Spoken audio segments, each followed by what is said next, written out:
السلام عليكم ورحمة الله وبركاته. هنتكلم النهاردة عن مباراة برشلونة والأهلي اللي هي اتلعبت دلوقتي في كاس خوان جمبر في أسبانيا في مدينة برشلونة. طبعا ده المباراة الثالثة ما بين الأهلي وما بين برشلونة. المباراة الأولى كانت عام 2007 انتهت 4-0 لصالح برشلونة. دي كانت مباراة بسبب المئوية للنادي الأهلي. المباراة الثانية اتلعبت في كاس ويمبل في لندن، دي انتهت ب4-1 وكان جاب هدف الأهلي الوحيد هاني العجيزي، يعني ده أول لاعب من النادي الأهلي سجل هدف في برشلونة. مباراة النهاردة اللي لسه خلصانة حالا من شوية انتهت 2-1، جاب الهدف زيزو. طبعا المباراة احنا اتفرجنا عليها. الشوط الاول الكرة الوحيدة اللي احنا رحنا بقى على الجون هي اللي جبنا منها الجون من زيزو. كانت باصة من اللاعب الجزائري اللي هو جديد، راح زيزو انفراد وحطها في الجون. تمام. اما بالنسبة بقى للبطولة دي، البطولة دي معمولة يعني بطولة تاريخية بالنسبة لهم، باسم اللي هو مؤسس نادي برشلونة، اللي هو خوان جامبر، اللي هو مؤسس النادي برشلونة. فبيعملوها كل سنة. يعني البطولة دي اتأسست سنة 1966، وهي كانت بتتعمل أربع فرق لحد سنة 97 بقت تتعمل ماتش واحد بس. كانت بتعمل نظام 4 فرق، الفريق يلعب فريق، الكسبان من هنا وكسبان من هنا بيلعبوا على النهائي على طول. من 97 بقوا ايه يخلوها مباراة واحدة فقط. تمام. البطولة دي اتلعبت حوالي 61 مرة، برشلونة فازت بيها 47 مرة. ده بالنسبة للمباراة. هنخش بقى في تحليل الماتش. طبعا دي مباراة تجريبية، اللاعبين لسه ما خدوش على اسلوب بعض في اللعب، وفي صفقات جديدة جاية شفناها النهاردة، زي بن جديدة واللاعب الجزائري والمدير الفني عموتة اللي هو لسه جديد.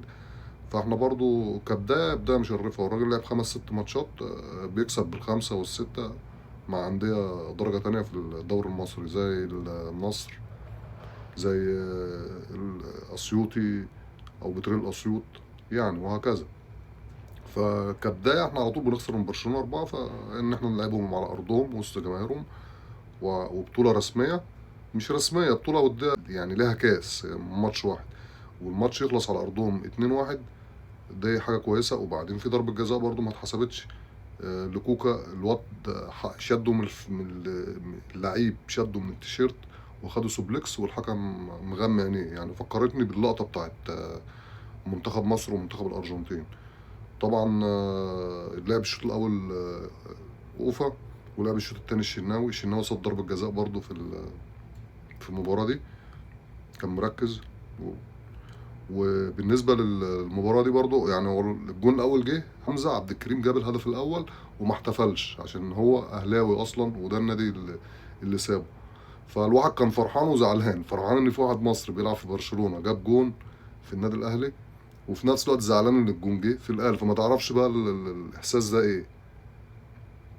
ثانيا جه بقى رافينا اللي هو البرازيلي ده، جاب الجون الثاني. زيزو برضو راح انفراد وخلى النتيجه فرق جون.